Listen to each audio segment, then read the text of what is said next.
Yang pertama, kita coba di brainstorming dulu, coba digali dulu cara berpikir kita supaya benar menempatkan Al-Quran itu sebagai mukjizat, bukan sekedar kita bacaan. Ini bedanya nanti dengan bacaan-bacaan biasa dan juga dengan kitab-kitab suci sebelumnya. Ingat, ada yang hanya sekedar wahyu memberikan penguatan tauhid, ada yang menjadi kurikulum hidup. Nah, Al-Quran ini bukan sekedar wahyu yang mengkonfirmasi keimanan kita, tapi di saat yang bersamaan menjadi kurikulum kehidupan kita sampai kita menghadap Allah Subhanahu wa Ta'ala. Itu ada di Quran surah kedua Al-Baqarah di ayat ke-185. Saking istimewa dan tingginya dipilihkan di malam terbaik, di hari terbaik, di bulan terbaik, oleh malaikat terbaik, kepada Rasul terbaik. Malamnya saking pentingnya, suasana di malam itu dinaikkan semua jenis kebaikan sehingga amal soleh pun naik lebih dari 1000 bulan pahalanya.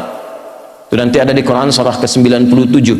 Inna anzalnahu fi lailatul qadr. Tuh, kenapa pakai lailah tidak pakai lail? Kalau lail itu hanya menunjuk waktu, di waktu malam. Anda mau tahajud, ambil sebagian waktu malam. Quran surah 17 ayat 79. Wa minal laili fatahajjad bi.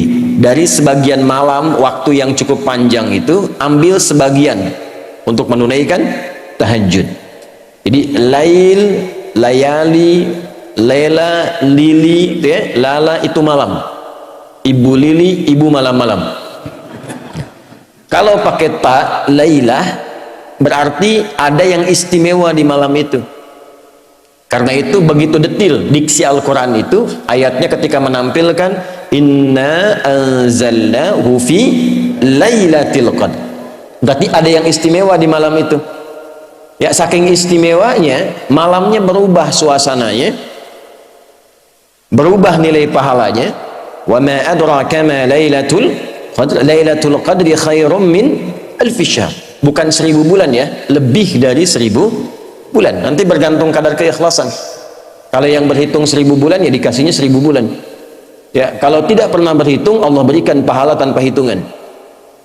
Harinya ketika turun itu Jumu'ah, menjadi sayyidul ayyam. Bulannya Ramadan, syahrul Ramadan alladzi unzila fihil Quran. Malaikatnya ketika menerima Al-Quran langsung berubah jadi sayyidul malaikah. Ya, Jibril, Ruhul Amin. Nabi ketika menerima itu menjadi sayyidul anbiya'i wal mursalin. Tidak ada yang menerima Al-Quran dalam suasana apapun kecuali berubah jadi istimewa. Rasulnya jadi istimewa, malamnya istimewa. Tadi Al-Qadar, malamnya diberkahi. Nanti surahnya Ad-Dukhan, surah ke-44 itu ya. Ya, inna anzalnahu fi lailatin mubarakah. Anda bayangkan. Kemudian turun di Mekah. Nah, ini yang mau saya tunjukkan keistimewaannya. Mekah itu jangan dibayangkan saat ini yang ramai, maju, banyak hotelnya dan sebagainya. Ini saya ilustrasikan ya Bu, Pak. Ini kanan, ini di kiri ini. Ini tisu biarkan saja. Ini lembah. Ya, ini lembahnya nih. Lembah ini kalau kita membaca dari segi sejarah, peta-peta masa lalu, itu tidak akan pernah keluar dari keterangan Al-Quran. Biwadin ghairi dhi zar'in 'inda baitikal muharram. Tanahnya tandus, batuannya pekat, tumbuhan jarang tumbuh. Terisolasi keadaannya.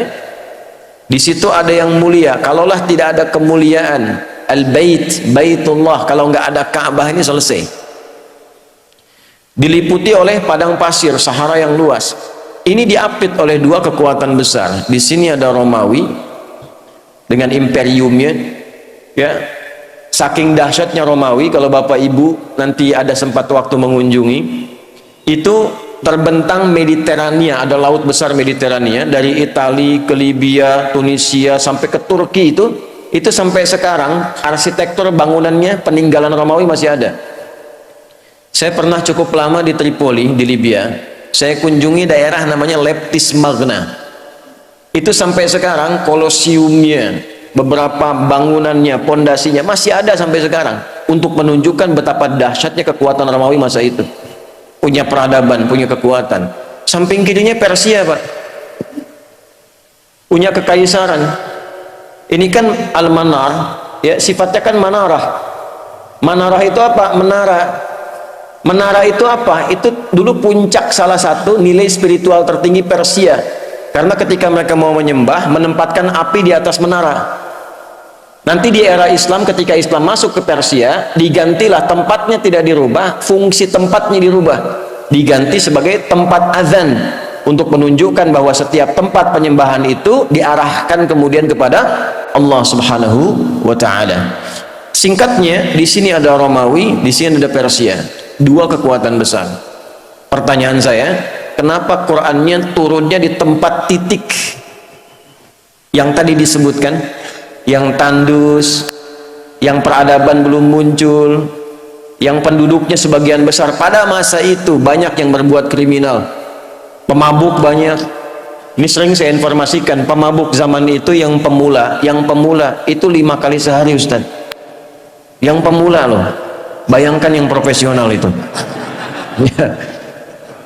Kalau ada pencuri, pembegal, itu nggak nanggung, sekampung begal semua. Gifar itu kan kampung begal. Gifar itu kampung begal. Tokohnya Jundub bin Junadah. Jundub bin Junadah itu pemimpin para begal di kampung begal. Ya, nanti kelak masuk Islam, memperkenalkan diri, saya dari kampung begal dulunya.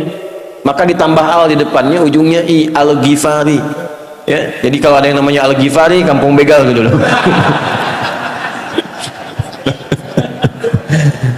Tapi nanti ada nilainya, belum selesai, baru setengah, jangan pulang dulu. Belum selesai. Kalau ada zina, zinanya hatam, semua jenis zina dikerjakan. Anda bayangkan tuh, ya, membunuh itu sudah biasa. Tokoh-tokohnya dikenang sepanjang zaman itu, kenang sepanjang zaman itu, landscape-nya itu begitu. Ya, keadaan masyarakatnya demikian. Nah, Quran itu kenapa nggak turun di Romawi? Kenapa tidak turun di Persia? Kok turunnya di tempat itu yang terlihatnya tidak ideal? Maka Allah ingin menunjukkan keistimewaan Al-Quran dan keagungan dia, yang bisa merubah tempat yang paling nadir dengan maksiat menjadi khairu ummah. Orang yang berubah jadi orang terbaik di zamannya, tempatnya berubah jadi paling makmur yang melintasi zaman. Dan untuk menutup klaim di kemudian hari, pantas Islam pernah maju turunnya di Romawi. Untuk menghilangkan klaim di kesempatan yang lain, pantas Islam itu hebat turunnya di Persia. Tapi ketika diturunkan di tempat yang paling rendah, belum ada peradaban, belum ada kemajuan, maka Allah ingin membungkam siapapun yang menyangkal keistimewaan Al-Quran. Dibuktikan di setiap zaman Quran diturunkan di titik yang paling rendah di muka bumi, masyarakatnya paling kontroversial, maksiatnya paling banyak, bisa dirubah oleh Quran dengan satu kilatan yang luar biasa menjadi manusia terbaik yang dikenang sepanjang zaman. Dan itu dulu orang berubah itu dengan ayat-ayat pendek, Pak, Bu. Ibu kenal Bilal bin Rabah? Ya, kenal di mana tuh? Entah ya. Bilal itu kan hafalnya baru Al-Ikhlas coba. Tapi kekuatan Al-Ikhlas itu bisa menajamkan hatinya, pikirannya, dan memberi kekuatan pada fisiknya. Diseret oleh tuannya ke tanah lapang yang luas dalam suasana panas yang tidak biasa. Saya ilustrasikan ya, panas di kita ini masih ada uapnya. Jadi kalau panas kita keluar keringat. Di Timur Tengah itu uapnya tipis, kalau betul-betul panas bisa hilang uap. Kalau hilang uap bukan keringat, itu langsung berubah jadi hitam. Karena uapnya tipis. Jadi kalau Anda simpan kerupuk, kalau di sini mengkerut, di sana terbakar. Ya. Dipanaskan batu, disimpan di dadanya, dalam suasana panas dicambuk, dikatakan irtad. Jawabannya apa? Ahad. Irtad, ahad, irtad, ahad. Ya, kamu murtad, ahad. Enggak, Tuhan saya esa, qul huwallahu ahad. Itu kalimat satu kata di surat Al-Ikhlas menajamkan hatinya, menguatkan pikirannya, memberikan semangat luar biasa pada fisiknya. Dan datang anugerah Allah. Umar itu cuma 2 huruf berubahnya. Siapa Umar sebelum masuk Islam tuh? Anda paham semua, baca sirahnya, baca sejarahnya. Jangan dilihat Umar sekedar setelah masuk Islamnya, lihat perubahannya. Bagaimana Al-Quran merubah pribadi seseorang menjadi istimewa. Itu kedahsyatan Al-Quran. Umar kan dulu luar biasa sebelum masuk Islam, bahkan berkeinginan membunuh Nabi kan. Di perjalanan yang sangat luar biasa, sebelumnya Nabi doakan di antara dua Umar kan, memohon pada Allah kebaikan. Di perjalanan hanya mendapatkan informasi saudarinya masuk Islam. Saat sampai ke tempatnya hanya terdengar dua kalimat dulu tuh, Toha. Anda bayangkan, Toha itu menajamkan sanubari ya, merasakan frekuensi getaran yang tinggi, itu memperlemah semangat buruknya, tiba-tiba tergetar dan berubah jadi baik. Cuman dengan Toha jadi mulia. Anda sudah Al-Kahfi, sudah Yasin, sudah Baqarahan tuh, belum bisa berubah juga. Nah ini faktornya apa? Kenapa orang dulu mendapatkan cahaya Quran begitu dalam dan merubah tampilan jadi istimewa dan langsung turun kesaksian Allah? Yang mahal tuh ini. Nanti pindah ke Quran surah ketiga Ali Imran ayat 110. Persaksiannya langsung menggunakan bentuk fi'il madhi untuk memberikan inspirasi mudhari. Kuntum khaira ummatin ukhrijat linnasi ta'muruna bil ma'ruf wa tanhauna 'anil munkar wa tu'minuna billah. Ini mahal kalimatnya. Ya, kalian itu benar-benar umat terbaik yang pernah terlahir dan berkehidupan di muka bumi. Jadi teladan. Nah, bagaimana mereka menjadi umat terbaik itu? Ketika mengambil spirit dari Al-Quran dan menerapkan kurikulum yang ada di Al-Quran pada kehidupannya. Jadi Al-Quran itu saking istimewanya bukan sekedar bacaan Pak Ibu. Membaca itu adalah membuka pintu untuk mengetahui isinya. Nah Al-Quran itu nanti ada 3 level. Level bacaan, level pemahaman, level pengamalan. Saat membaca itu untuk tahu isinya, untuk dipahami. Makanya kalimat pertamanya ikra. Ikra itu belum menuntut paham dari qiraah. Ya, ketika ada qiraati, ada ikra dan turunannya, kan kita tidak diminta memahami. Di mana-mana orang baca pertama kali itu untuk bisa baca, tidak dituntut paham. Itu hukum standar. Setelah itu memahami. Maka pindah ke tilawah. Tilawah itu, Bapak Ibu sekalian, bukan sekedar baca, tapi membaca, memahami apa yang dibaca. Setelah periode Nabi diisi dengan wahyu, setelah itu dialihkan tahapnya dari qiraah ke tilawah. Ketika ada praktek ibadah dan muamalah, langsung berubah jadi tilawah, bukan qiraah lagi. Ya, contoh sholat ini. Sholat itu ketika ayatnya turun berupa perintah penunaian, itu iringan kalimatnya bukan qiraah lagi, tapi tilawah. Buka Quran surah ke-29 Al-Ankabut ayat ke-45. Saya yakin umumnya jamaah hafal tengah-tengahnya, tapi awalnya jarang dibaca. Ini yang tengahnya nih. Innas salata tanha. Apa awal ayatnya? Tuh kan? Awal ayatnya utlu ma uhiya ilaika minal kitab wa aqimis salah. Innas salata tanha 'anil fahsya'i wal munkar. Utslu kata perintah dari kata tilawah. Tala yatslu tilawatan utslu. Wahyu pertama, iqra bismi rabbikal ladzi khalaq. Setelah terkumpul wahyu ada perintah ibadah, utslu. Apa bedanya qiraah dengan tilawah? Kenapa turun qiraah di awal iqra bukan utslu? Karena qiraah itu hanya perintah untuk menghadirkan apa yang diingat atau membaca yang di hadapan tanpa menuntut memahami apa yang dibaca itu. Kenapa wahyu pertama itu iqra bukan utslu? Karena Nabi Muhammad itu jangankan paham, baca aja nggak bisa. Gitu. Salah kalau tilawah di awal utslu, itu menunjukkan ada bacaan. Makanya Nabi mengatakan ikra ma'ana biqari. Saya nggak bisa baca, saya nggak punya hafalan, saya nggak pernah sekolah, saya nggak punya guru.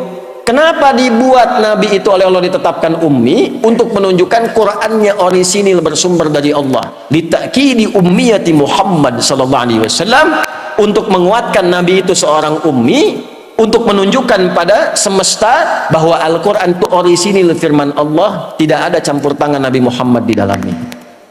Pernah nggak ngaji ayat Quran yang membimbing bisnis itu apa? Hadis-hadisnya apa? Keluarkan Kitabul Buyu'. Bimbingan dari Al-Quran dan hadis mengantarkan pada bisnis yang sukses dan membahagiakan.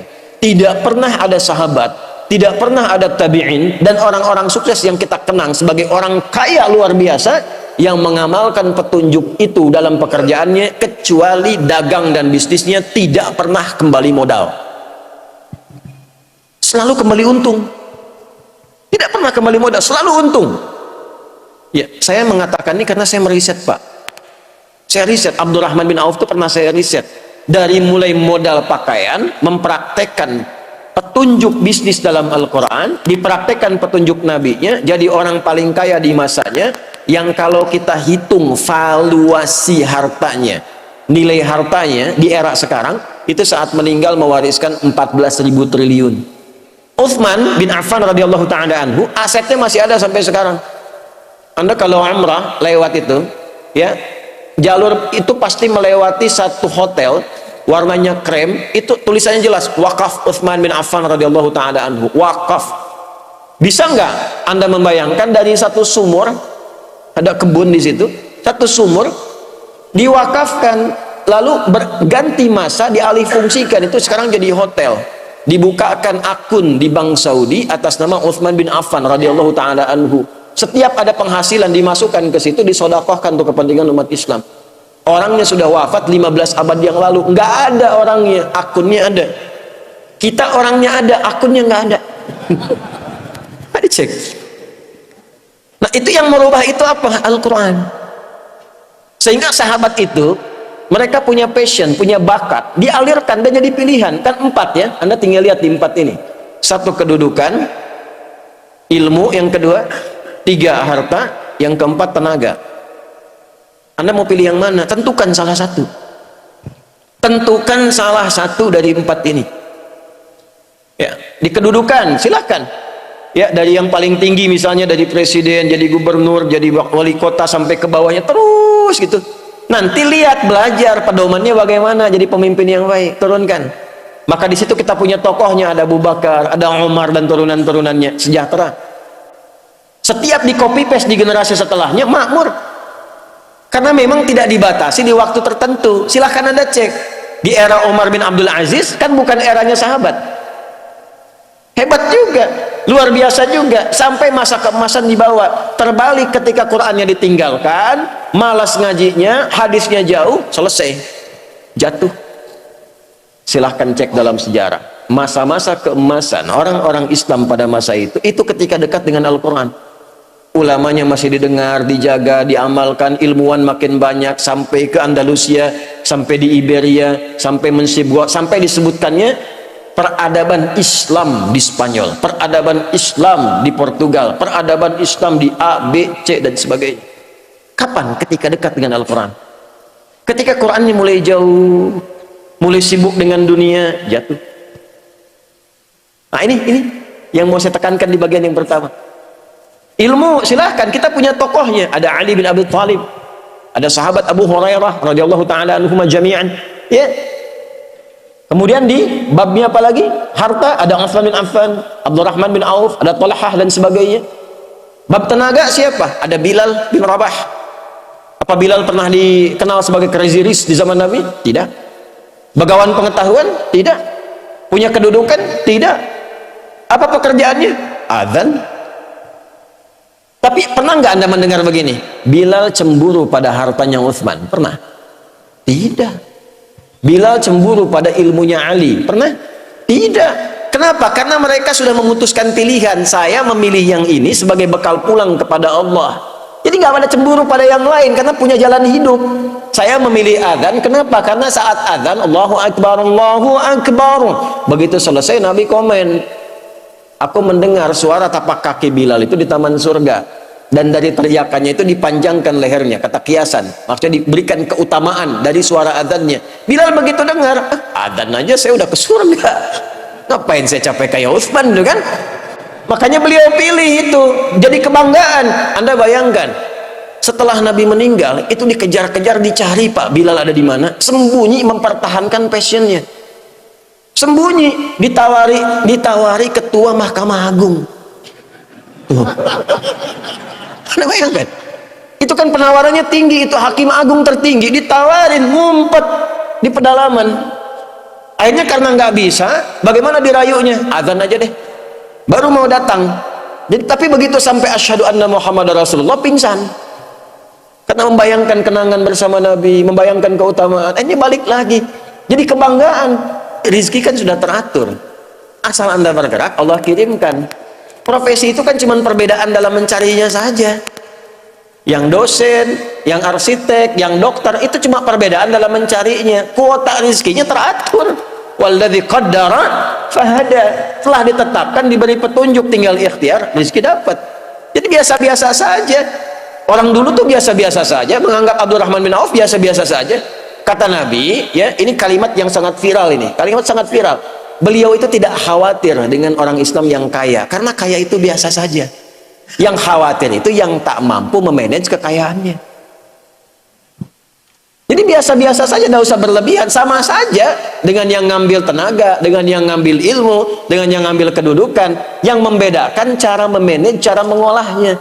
Kalau kita punya fikihnya jadi kebanggaan. Oh, Bapak cuma adzan? Iya, saya punya sanad ke Bilal bin Rabah. Bacakan hadisnya. Dan itu kan jadi kebanggaan tersendiri. Fikihnya ada, jalannya ada. Nah, ini yang ingin saya tekankan dari nilai-nilai Al-Quran.